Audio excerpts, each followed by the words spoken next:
I'm an introvert, which means I like to be alone sometimes, but not always. Most of the time I just like to be alone among other people, at a coffee shop or on a bench in a park. I like to hear friends chatter and coworkers complain and strangers try to impress each other like male birds in those nature videos. I like eavesdropping. I like the option of joining in, though I seldom do. But that's off the table.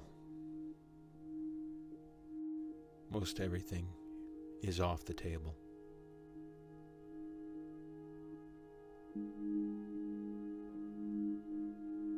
I'm writing this for my kids, that they might read this someday and find some understanding as to why their mother and I did so much swearing.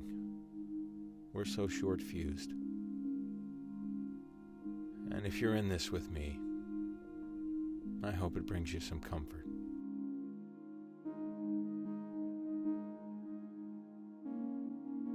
My wife and I drove across the country once, along Interstate 70, with a detour to the north rim of the Grand Canyon. It's a long, unspectacular detour through southern Utah to arrive at the park and pay our toll and walk to the ledge of what I thought was going to be a very lovely cliff. But if you've never seen the Grand Canyon in person, let me be the very 50th to say you should.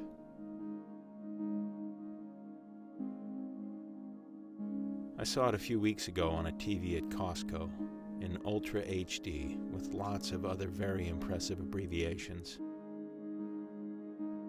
But even that didn't come close. Let me also be the 50th to say it changes you. That yawning chasm. I remember stepping out toward its ledge thinking, I am living a lie.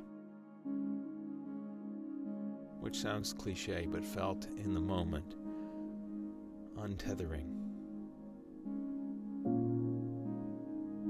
What is this? This immense river, flossing a continent down to the gums.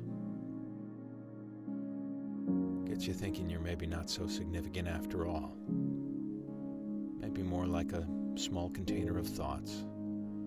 Most of them about you and those you love, or maybe just those you see most often, which is also about you when it comes down to it. And maybe these thoughts aren't as monumental as you've come to know them.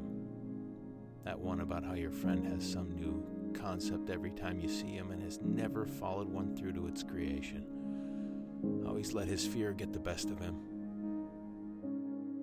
Maybe that one's about you too. And maybe it's time to bore down deeper. Find something inalienable. Something right. Anyway, that's what that big Arizona butt crack did for me. They closed that park. All the parks.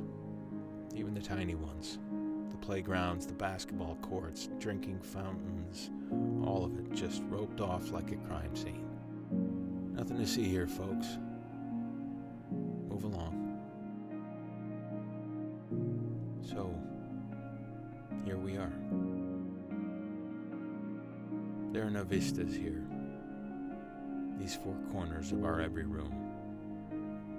No campground lit by kindling from which to gaze up from, mouth agape, through the trees to the stars above. But there are offerings here too. If we can only adjust our field of vision to these constellations of lint and unfolded clothes on the bed, these artifacts of the unspectacular. This is the good and strange work of everyday grace.